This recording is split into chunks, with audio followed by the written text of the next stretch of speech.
of the contractors and the wars that have not been paid. There's no money. But I thought there was a committee, before we delve deeper to these other issues, I thought there was a committee that was set up to investigate this particular, there was a task force when we had this particular predicament, especially with power and now with the leakages as well. What happened to that particular report, and how come now we have suppliers who are crying foul that they don't have money to actually continue with their tasks to make sure that they plug these holes within KRA, because this is becoming a national shame.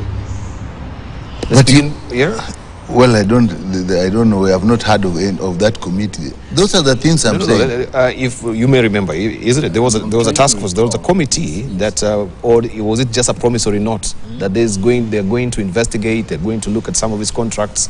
I remember very well. You're making specific reference to the contracts on the aspect of the power blackouts. Yes. Yes, there was that. And generally, just the entire condition of how JKI it is. Yes. If I recall well, I remember there was an aspect of the power blackouts where it was reported that the automatic, or rather the supposed automatic generators failed to kick off when there was power failure. And the CES then actually appointed a committee to conduct, and of course, investigations on it, though a further commentary by the CS was to the effect that, you see, at the level of a CS, you definitely cannot be a CS for generators or power blackouts or all this. That is something that is within the purview of the management. That committee, I think, had been given some, if I'm not wrong, 60 days or so to give a report. And the report was just on the failure on the part of the auto generators to kick in the moment the power was out. Now, with regards to the report, I don't think it's been made public, but I do not really want to speak because I do to it because I'm not very specific about the timeline that committee had been given. But I recall that there was one that was set up. But what is really shaming is the fact that we have blame game. And now KRA is saying, oh, it's a contractor. Who will the contractor say it is again? That it is the supplier, that they were contracting these things? Why can't they just own up? How long has it been that we've been having this particular issue with the rains? I mean, this just not... but it didn't just began the other day. We began this conversation this morning about the havoc that the rain it is the causing havoc. the country. Everyone has agreed it's the havoc. But no. Don't even put a stock excuse on havoc of the floods, because before we even went to the floods, these things were happening. When was it? Last year? It was last year. Yeah, before we had the flash floods. I mean, the warnings were all over, written on the wall. Players were there, warned that these things will be happening, but it seems nothing has actually been done since then. By the way, the aspect on power blackout is a non-issue as we speak right now. No, we're not even talking about the power. We're talking about the floodings. Yes. And how deplorable JKI is right now. I wanted to start by saying the aspect on power blackout is a non-issue. The issue about flooding, it is also not only JKIA. I was there yesterday morning at the bank on my way to you were deflecting the issue. And my question is, we don't say it's not just JKIA. We're asking JKIA because this is where we have our visitors, we have our dignitaries. This is a reflection of where country, is. And this is our optics moving out. Yes. Yeah, forget our issues. We are talking about JKIA, which is international. Now allow me to respond, because I want to respond. When we have a conversation objectively on the situation, we will appreciate the fact that the entry point to Kenya is actually our airport, and in this case, Jomo Kenyatta International Airport. It is the first port of call that any other visitor dignitary will see. I wanted to tell you of an experience that I had yesterday in the morning. And the previous night I was picking someone from the airport at 9 o'clock. And I'm sure you must have seen, just like the rest of us Kenyans saw, the underpass was flooded. We are talking about heavy rain, which of course, as you've said, we had notices, we had warnings. But this is the rain that we have all been talking about. Yesterday in the morning when I went, the previous night, my colleague whom I was meant to travel to was in Gishu, was unable to do so. Why? Because the flights that came from Mombasa were turned. The flight that was last allowed to land was, I think, at 7:40. The rest went back to Mombasa. Why? Because it was not possible for any plane to land between 10, I think around 9 or 10 to around 11. When I went out in the morning at 6, I was catching the 6 o'clock flight to Eldoret. The waters were still all over, but we could still fly. So it is not just something that we can say the ministry, KAA, has not done what it's supposed to do. The entire brigade, which I saw yesterday in the morning, of the personnel involved in trying to clear, because as at the time of leaving JKI at 11 in the night the previous day, the underpass had completely been submerged and they were trying to evacuate people. We were using one lane, and it's not one of those things that we can look up and say they have failed. Which I mean, the bigger picture is we should look at now how. You remember this JKI was built when? What we are trying to do, we just begin to make small blame games on the ministry or the CS. But when we look at the effort that they are doing, and for instance, the way I said, I do not want to comment about whether that report on that small issue has been out or not, is because I do not want to speak to the issue when I do not have facts and information about it.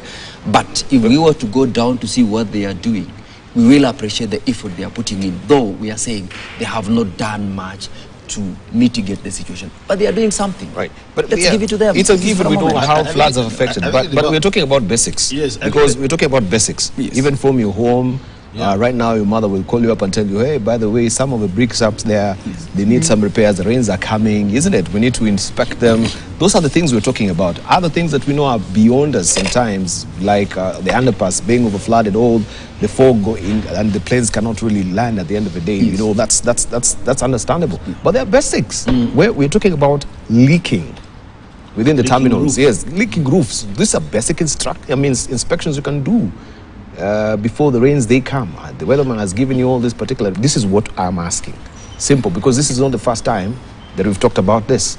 It has been here. There has been altercation also between the CS and other journalists as well regarding this.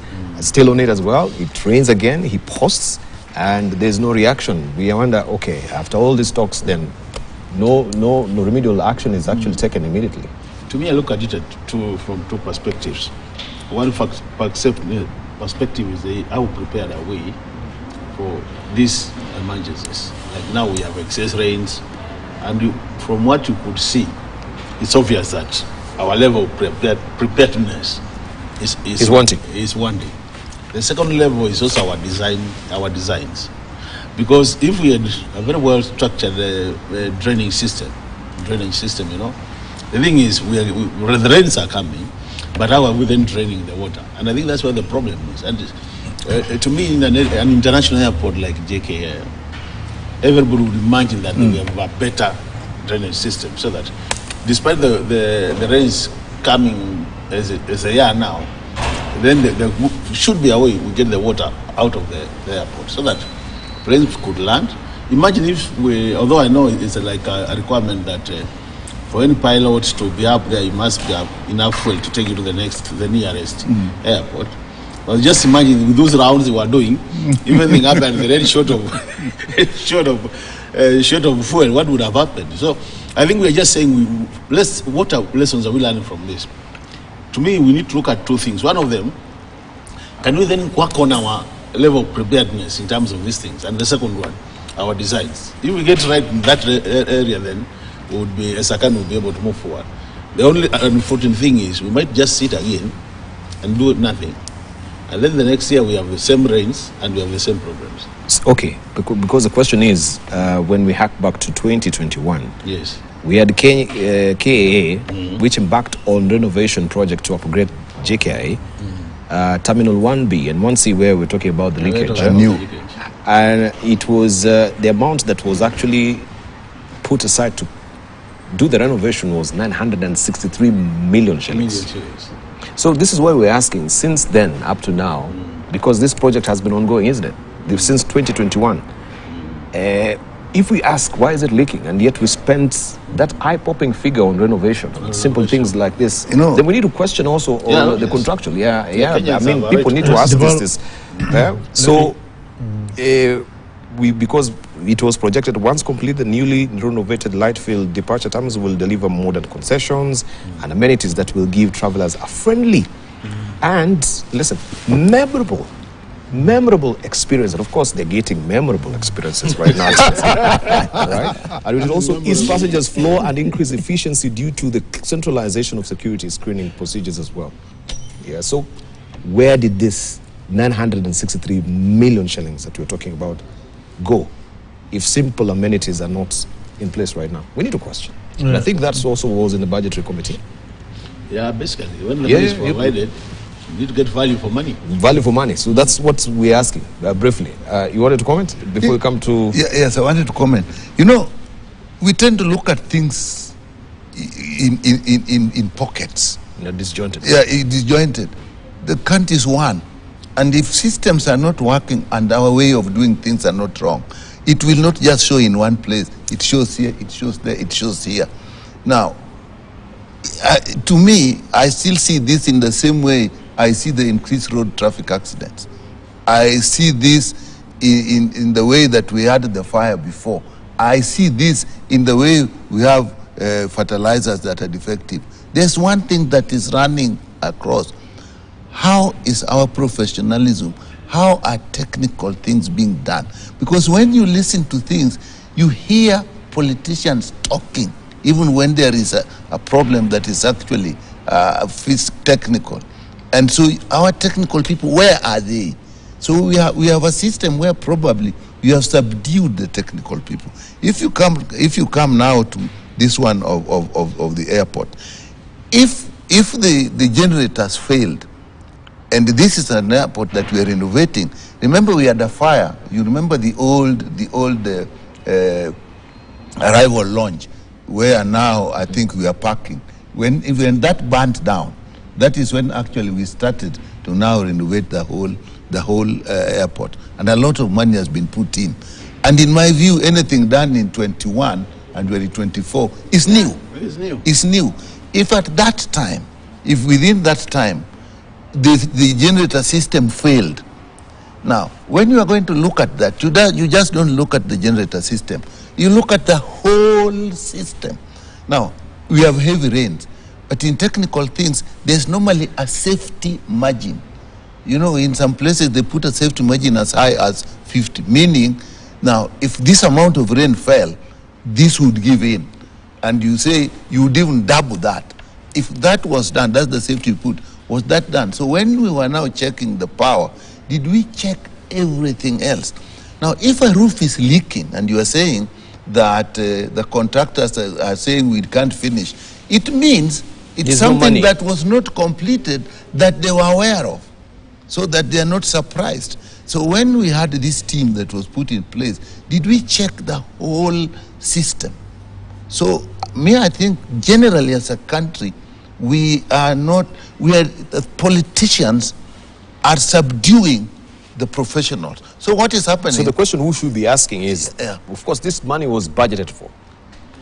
So the contractors will not be crying for that they are woefully inadequate to finish the job because there's no money. The management, money and management are different things. You can have money, and if your management is poor, if you want to go down, one should have checked the whole system. What are other systems that are likely to fail? Power has failed. What are other systems that are likely to fail in this airport? And if we find those systems, where is the problem? Was it the kind of person we gave the tender? How were the tenders done? What was the technical specifications? Right. How are they checked? Okay. And so let's look at the country, and I would say as politicians, I feel very bad, let's say, like, let me go back to the fertilizer. I see politicians through and through struggling with the issue of whether this is a fertilizer, whether this is maram, and whether this is... The first person who should have been talking to us on this fertilizer are the people at the of the Bureau of Standards. There must be a director in the Ministry of Agriculture. What is it? Even if we come to health, Thank you. You don't see technical. What you see at this. So what I'm saying, let me finish by saying, this, in my view, is a technical failure. And so the politicians take the overall responsibility. But when they even want to come to the airport and start telling you what they will do, me, I would expect them to just say this will be done, but the detail, how, when it will be done, when it will be ready, we should start seeing what are professional people doing about these matters. Because we make policies and those decisions, the implementers are the technical people. That's where our failure is. Dipara, I think the person to held accountable as far as whatever is happening at JKIA is CS Macharia, the former Minister of Transport and Infrastructure. CS Macharia implemented this project, and it was implemented in a very short way. And the second person is the contractor. Both of them should be in committee at the moment. But having said that, there is a problem as far as our aviation industry is concerned.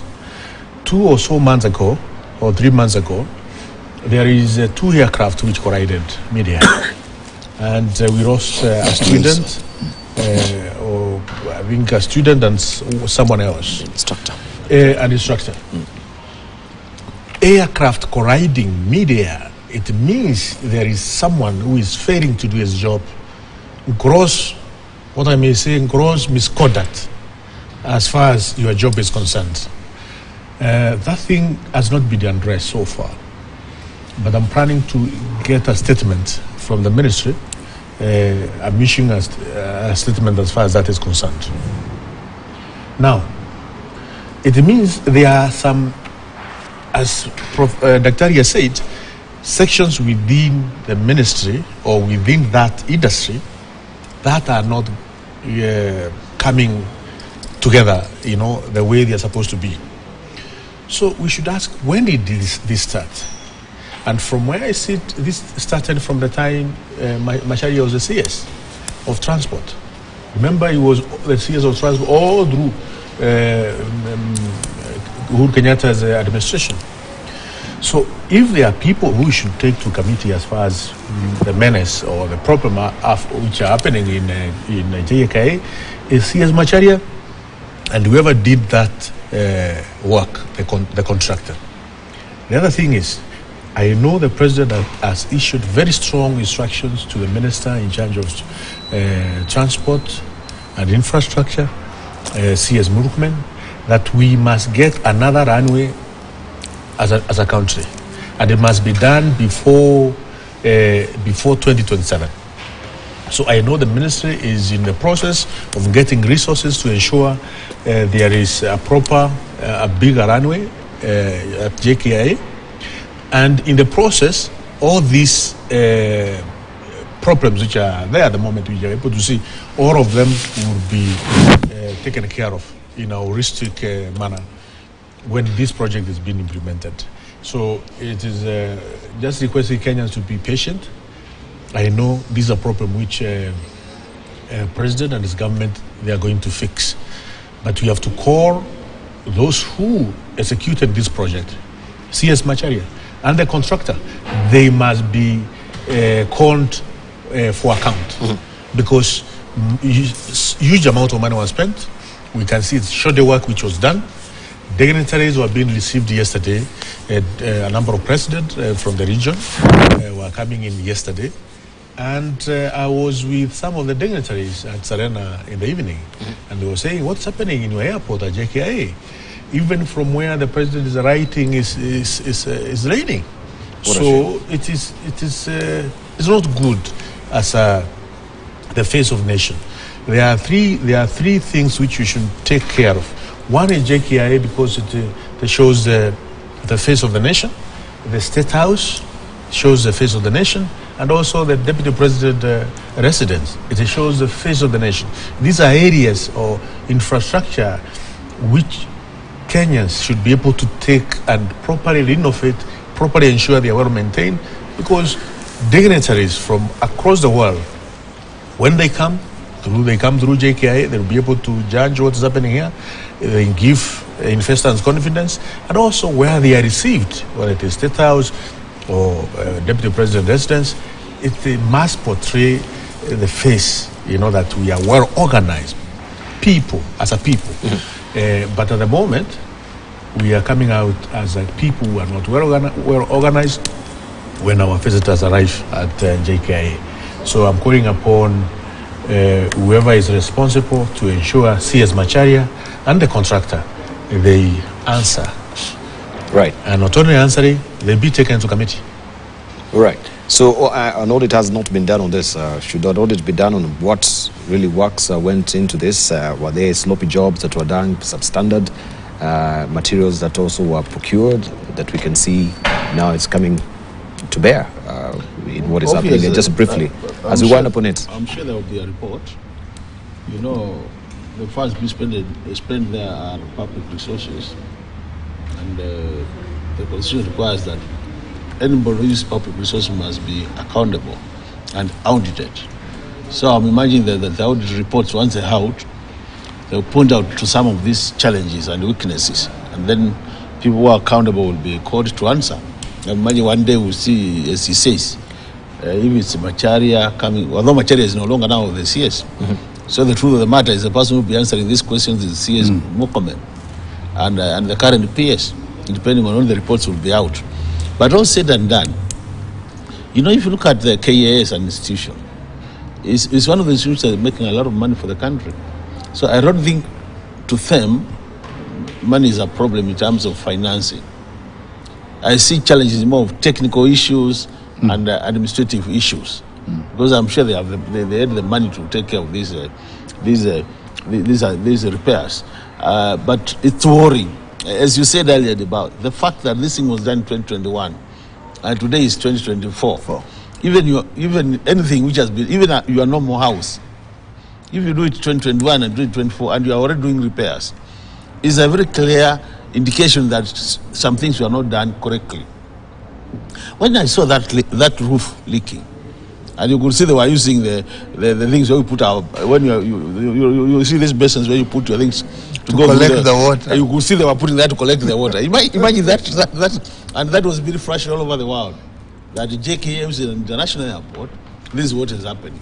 So it sends the wrong signals out there to the rest of the world, the kind of things we have in this country. And we are saying for such an important installation like JKA and the State House and even our ports, things which are entry point to this country, we need to do much more than we are doing so that they give the right image of the country out there. Right. That will help this country in the future. Right, I can see we're left with just a few moments here, and I wanted just to talk about what is happening with the contract debate that is coming to the fore. We've seen also Azimio leader, or not really Azimio, really supporting Atwoli on this and other issues. The opposition has warned the government against using Private Security Regulators Authority and its CEOs to attack the Veteran Court to chief and destroy the trade unions movement in the country. That is with, of course, with the trade movement, and we know that we had the Private Security Regulatory Authority telling some of their members not to submit the dues because of COTU, which is not really fighting for the rights of the leaders. But I want us just to bring to the fore the debate about what CS Kuria was talking about, because also we have COTU Secretary General really has come to the fore defending the debate on contracts, whether civil servants should actually be opting for the contracts or they should be on the contractual employment at the end of the day. First of all, from the legal perspective, where does it begin? I think he's maybe just putting dipping the stick, right? The dipstick to just test the waters to see how it is, or is this something that you think is a way to go, especially when we're talking about revising the budget to 350 billion shillings? Should we be going the contractual way? Where is it really coming? And what are the legal implications at the end of the day? Thank you, Dibal. I don't necessarily, by the way, agree with the proposal by CS Kuria on this issue, because if at all is aiming at making sure that the public servants do perform, there are better ways to make sure that that performance is achieved without necessarily reducing their terms from permanent and pensionable to contract. That is one. And I equally don't agree with Atwoli when now he begins to say we are killing unions. This one has got nothing to do with the unions. It's got absolutely nothing to do with the sustenance of trade unions or not. What Atwoli is trying to do is to defend his source of income. And that is not what Moses Kuria is desiring in his proposal to amend. But then, having said that, we also have in law a way of ensuring that any employee, whether from the public sector or private sector, whether on contract or on permanent and pensionable terms, whether on a wage or on a salary, how their performance within the office can be achieved. And the law has provided for that. If, for instance, you have got a target from your employer on what to achieve, how to perform, of course there is a laid out process of assessing that one. And if one is unable to achieve that particular performance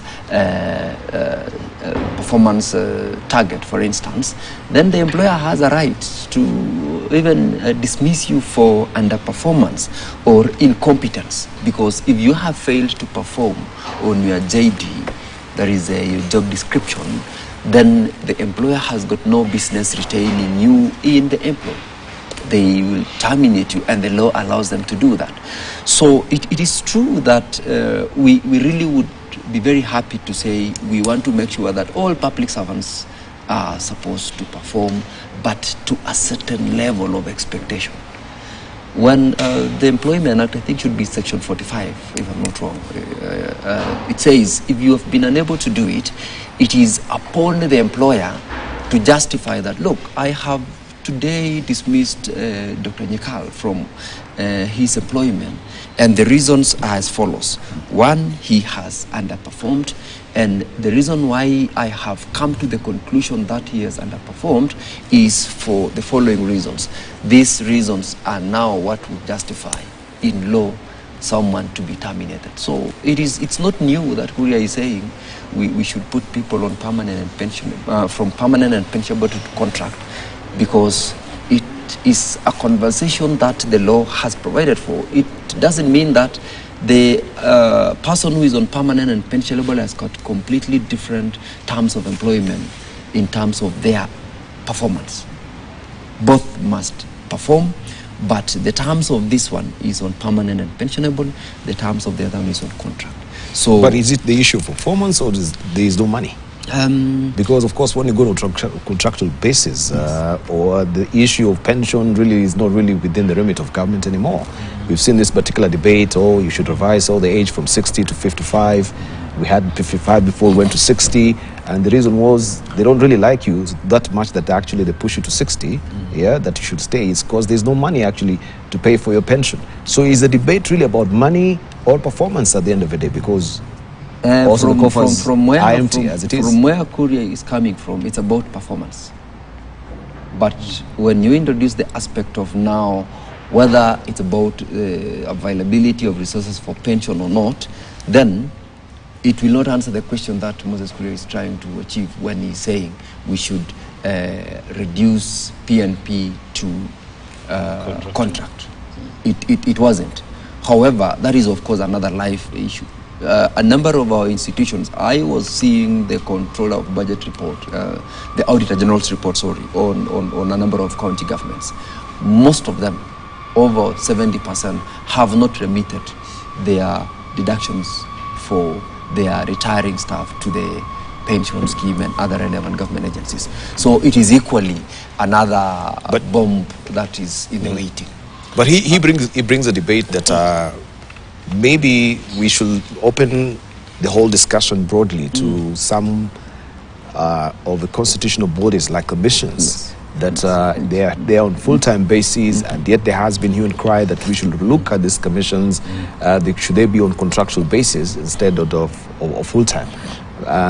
Where is the import in terms of when it comes to day-to-day activities, Yes. if you may take a stock of what they do, do they really also give value for money, or they can actually be on that part-time basis? For me, I think In light of what is not coming out clearly, empty coffers. and I think that's what Kuria needs to tell Kenyans. What is the objective of what he intends to do? What is he going to achieve? What is the end goal? And I think if he's able to do that, then people will be able to look at, are there other alternatives of achieving the same without going to, because, for example, if it's the issue of performance, you have what we're calling performance contracting these days. What we need is just a very clear appraisal system, so that on an annual basis, I can be appraised on the basis of what I was expected to achieve and what I've achieved. And if I have not achieved, then we can now agree, do I get my contract renewed or not?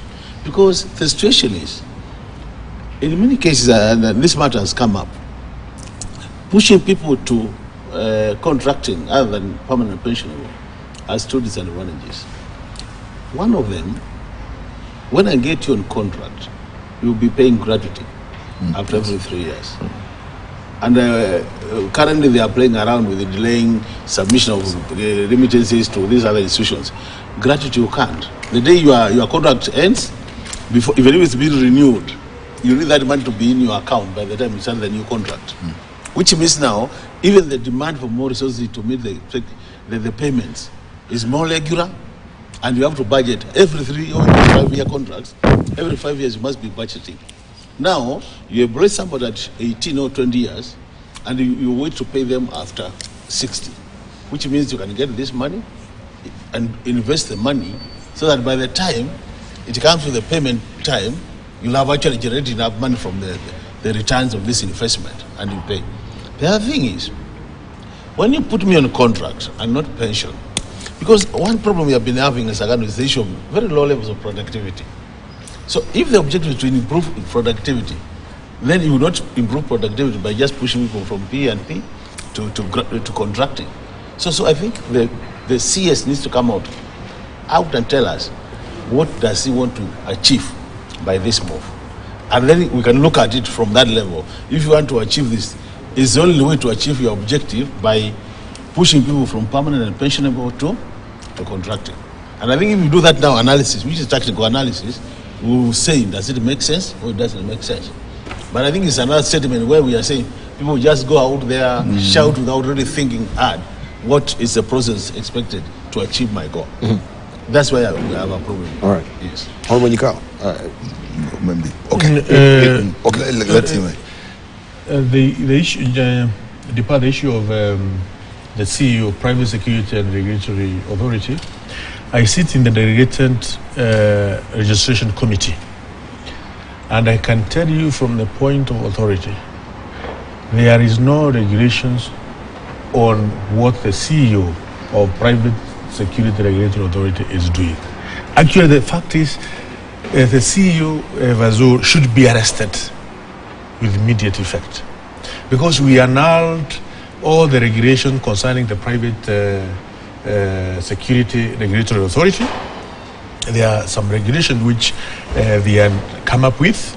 They decided to levy people money in all manner of ways. They came to our committee. We said this regulation which the committee has not passed. The committee is the only, the members of parliament are the only, what I may call, I don't know, body which is allowed to make law. The Private Security Regulatory Authority is delegating powers to itself that they can be able to wake up and make laws, make regulations. And those regulations, they start ensuring that the people who are in that sector, they are paying those fees. So we told them that's not the way. But from the information we are getting up to now is that those regulations made by the CEO of Vazur, they are still enforced, not passed by Committee of Delegated Registration. And I think it is important to tell Kenyans the Parliament has not passed such kind of regulations. We told Vazur must bring regulation and must wait for the committee to be able to go through them and scrutinize them whether they are in favor of Kenyans. But it's like they never listen to what we said. So I think Bazoum and his team should be arrested and charged in a court of law for making laws, and they are not lawmakers. If you read the statutory instrument act, is very clear on how regulations are made. Right, I'm just where the power of regulation, making regulation rise. It doesn't lie within a CS, it doesn't lie within a CEO, it lies on the committee. So it's upon the CEO, the CEO or the CS to bring those regulations to the committee. We agree with the regulation, we make amendment where it's necessary, we direct, and we pass. And where we need to report to the plenary of the National Assembly, we do so. So it's extremely unfair and illegal, and it's actually criminal for the CEO of Private Security Regulatory Authority to be implementing regulations which have not been passed by the committee. But you have the Private Security Act that you passed also as members of the National Assembly. Maybe you can make it a limpid for us as well, because Board of Trustees for the Private Security Fidelity Fund, what it is, because here, just not reading entire details, it says members of the board of a fund may be paid such allowance as Cabinet Secretary may approve. Sources of funds, they shall be paid into fund, the levy contemplated under Section 61(2). Of course, I've not gone through the entire 61 subsection 2A of the Act. 10% of fees charged under Section 25 of the Act, and money lawfully accruing to the fund. Where do they draw their mandate? Since you say there has to be maybe something that is giving them that leeway to, especially from the Act itself. Maybe you're not really privy to it, you can alert us. It can be another subject of debate. I can comment on that. You can. To me, that is simply a law has been passed. It is being implemented badly. Because when a law has been passed, the regulations should be in place before you implement the law. If the regulations are not approved by Parliament, if you implement them, you are against the law. And what I think my colleague has said, after the committee has agreed, the committee delegated the legislation, I think they should just pass that feeling he has here to the committee of implementation to now go and find out why is that guy doing what he's doing, and it's not been allowed. So the law is there. We are waiting for regulations to implement it. You can't implement it any way you want. But me, I wanted to talk more on the comment by CS Kuria. You know, let's go back. You know, we must distinguish politics from managing. Some of these cabinet secretaries are stuck on politics. They have not come down to implementation. So if I look at what he was talking about, it seems to have come in the heels of the health worker strike and the wage bill issue. And I think that is where it was coming from. And then therefore he jumps up and says, we are going to move people from permanent and pensionable to contract terms. Now that's a huge policy change. And by the time you hear about it like that, a lot of groundwork should have been done. And you ask, how does it help? Even in terms of saving, I don't think if you want to look at the wage bill immediately, it will help you with the wage bill. Because these people who are on permanent and who are on contract, if you take them, you pay them gratuities at the state, and that has to be paid. So have you done your work and said which one will weigh better when we have permanent and pensionable and this in terms of the wage bill? You can't just say if you move there, the wage will be lower. What is the evidence? So that we don't have, because we don't see the salary will be the same, plus now the gratuities that you pay every end of contract. But there's a broader thing that as a country we should look at. What is a bigger element of pension that people have? It's a social security, that people that have worked for a long time have something they can depend on. Now, we already have in our laws and in the Constitution, we must look at people who are vulnerable. And we have a ministry that is dealing with these cash transfers and social protection. If you now don't have people on pension, then you must look after them in another way, and that is the social security. So if you are removing permanent and pensionable, you must now up the social security that you are going to give them. So those are all have to be weighed, whether which direction to go, because you will not just say permanent. You have contract, you got your gratuity, you have gone. This person, they'll be old people. As a country, we are still have to look after them. So you just don't look at this wage bill now and you are finished there. You don't even have evidence that it will actually reduce the wage bill. So financially, I don't see whether it makes sense. In the long term, I don't see whether it makes sense. But if you go and now want to look at performance is actually, if you want to improve performance, they go for performance contracting. This thing was tried very well during the coalition government and the Kibaki government, and there was a whole ministry in charge of actually performance. We had performance contracting, and you do this, you have the Ministry of their strategic plans, then reduce them into annual implementation plans, and they tell us what targets they want to get by the end of the year, and they link this with the budget. And they have a contract with the ministry, which says these are the things we are going to deliver at the end of the year. Those are written down and the PS signs for it. And then every day, at the end of the year, you actually go and say, okay, this is what you wanted to do, this is the money you wanted, you got the money, show us what you did.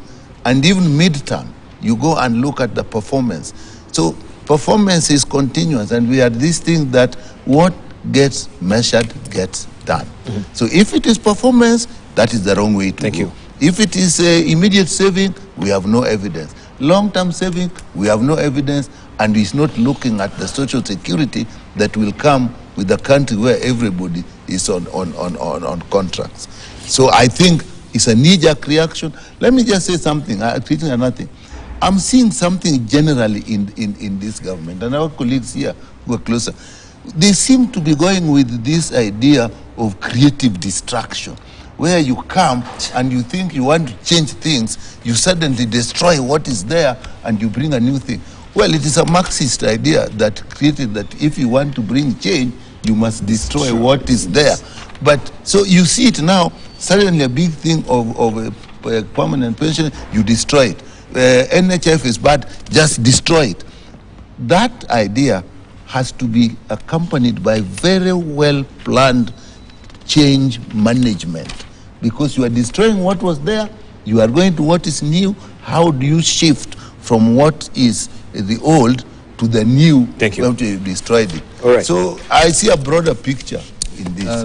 Yeah, just as we prepare also our closing remarks, I think we're pinched for time. A small comment on this same aspect on the proposal by Kuria and the comments by Honorable Ruku about the comments by Bazul in regard to, the implementation of the policy, not really the policy, but the deductions and the qualifications and every aspect of the private security, which now Atwali was saying, look, you're destroying the country.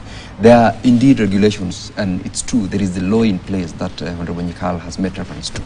The problem has been the implementation, and the legislation on the statutory instruments that Bazul and team brought into place is one of the issues that we dealt with the other day when the National Assembly passed the Statutory Instruments Act 2023, which was seeking to amend how statutory instruments, now including such regulations as were made by Zul's entity, to affect the implementation of those regulations. And as a committee on JLAC, we dealt with this, I think, a month ago, because the National Assembly passed the amendment. We equally have passed. And what we are saying is that even if you are a statutory instrument making authority, before you utilize the regulations which you've put in place, it must come to Parliament for approval.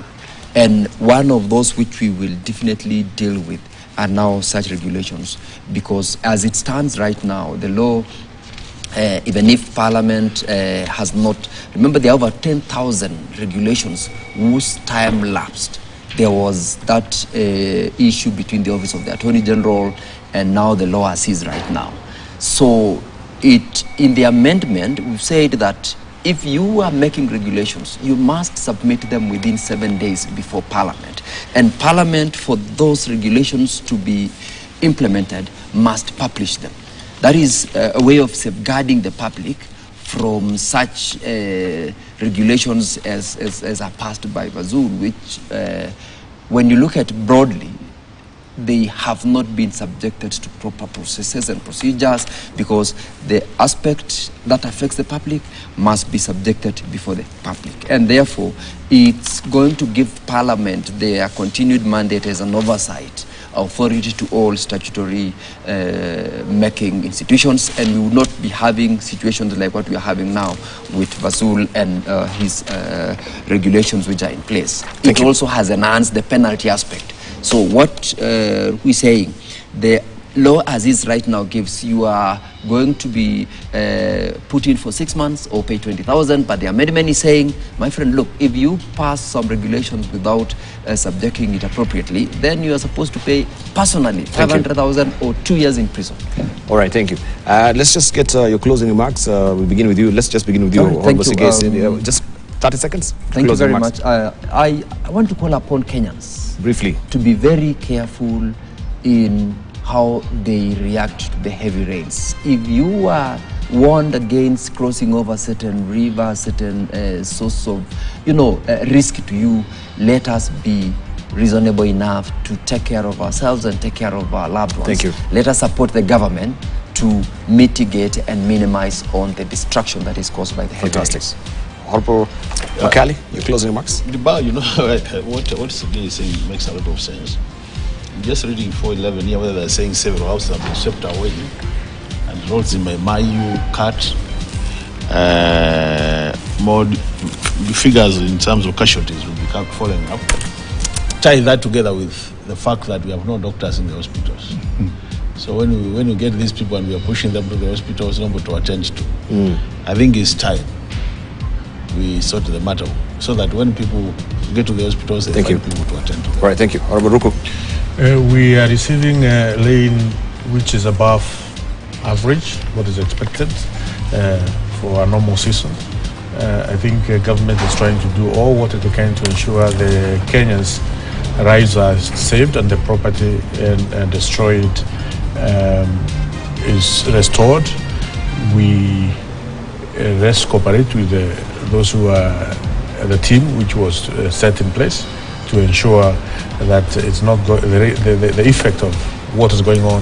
Thank you. As far as lane is concerned, is not going to affect too much. But at the same time, let our governors, especially Nairobi County Governor, let's see him doing his best. Fantastic. As far as friends are concerned. Thank you. Whatever issues we are facing as a country, whether it is the rain, whether it's the doctor strike, whether it is the fertilizer, let this government actually use professionals and put them forward.